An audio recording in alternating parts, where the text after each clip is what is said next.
ఇక తెలంగాణ రాష్ట్రంలో బీసీలకు నోటి దాకా వచ్చిన ముద్దను ఎత్తగొట్టిన దొంగకు బీఆర్ఎస్ పార్టీ టికెట్ ఇచ్చిందని చెప్పి బీఆర్ఎస్ పార్టీ పైన కవితనైతే మండిపడ్డది.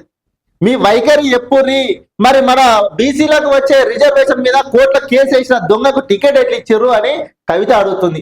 దీనికి మరి బీఆర్ఎస్ పార్టీ నాయకులు ఎవరు సమాధానం చెప్తారు? అటు కల్వకుంట్ల కుటుంబం చెప్తారా, మరి బీఆర్ఎస్ పార్టీ నాయకులు చెప్తారా? మరి చెప్పుర్రి. బీసీ రిజర్వేషన్లపై బీఆర్ఎస్ కు వైఖరి చెప్పాలి. వ్యతిరేకంగా కేసు వేసిన వ్యక్తికి పార్టీ టికెట్ ఎలా ఇచ్చారు? ఎమ్మెల్సీ కవిత. బీసీ విషయంలో బీఆర్ఎస్ కు చిత్తశుద్ధి లేదు. చెప్పుర్రియా, బీసీ విషయంలో బీఆర్ఎస్ కు చిత్తశుద్ధి లేదు. మీ సొంత కల్వకుంట్ల కవితనే అంటుంది కదా. కేసీఆర్ అయినా హరీష్ రావు అయినా చెప్పురు దీనికి సమాధానం.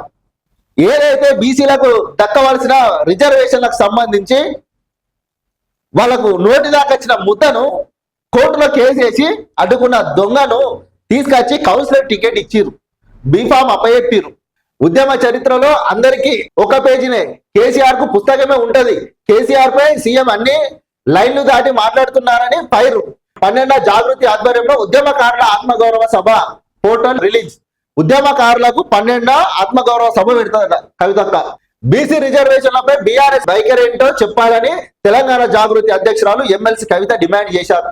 బీసీలకు విద్యా ఉపాధి రాజకీయాల్లో 42% రిజర్వేషన్ల కోసం జాగృతి సహా బీసీ సంఘాలన్నీ పోరాటం చేస్తున్నాయని, ప్రభుత్వంపై ఒత్తిడి తెచ్చి రిజర్వేషన్ల బిల్లు వచ్చేలా చేశామని గుర్తు చేశారు.